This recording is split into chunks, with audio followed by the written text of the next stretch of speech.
বিখ্যাত খনার বচনটির কথা মনে আছে? কাউনের শীষ নুইলে পরে, জানবে তবে ফল ধরে। কাউনের জমি বেলে হলে ফলন ভালো, এঁটেল হলে ভালো না। কোথায় হারিয়ে গেল সেসব খনার বচন, আর কোথায় হারিয়ে গেল বিলুপ্তপ্রায় ফসল। কাউনের জমিতে দাঁড়িয়ে আছি, এটাকে বলা হয় ডায়েটরি প্লান। পৃথিবীতে এটাই একমাত্র ফসল যেটার নাম ডায়েটরি প্লান। ডায়াবেটিক্স রোগীদের জন্য এটা সত্যিই খুব চমকপ্রদ খাবার। শিশুদের শক্তি বৃদ্ধি এবং গর্ভবতী মায়েদের যদি নিয়মিত কাউনের চাল, যেটাকে আমাদের গ্রাম বাংলার মানুষ ভুরার চাল বলে, এইটা দিয়ে ভাত রান্না করে খাওয়ানো হয়, তাহলে সেই শিশু অনেক বেশি পরিপুষ্ট আর স্বাস্থ্যবান হয়ে ওঠে। আপনি যেন অবাক হবেন, এর মধ্যে আয়রন রয়েছে, পটাশিয়াম রয়েছে। দেখেন, আমরা মনে করি ভাত হচ্ছে আমাদের প্রধান খাদ্য, কিন্তু এমন অনেক রোগ রয়েছে বেশি ভাত খেতে পারেন না। ঠিক তাদের জন্য কাউনের চালের ভাত বা ভুরার চালের ভাত অনেক বেশি খেলেও সমস্যা হয় না।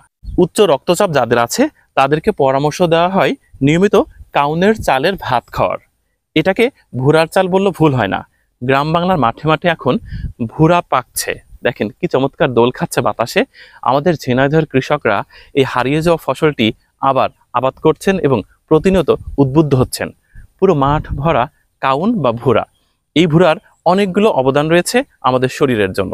তাই বেশি বেশি কাউন বা ভুরার চালে অভ্যস্ত হন।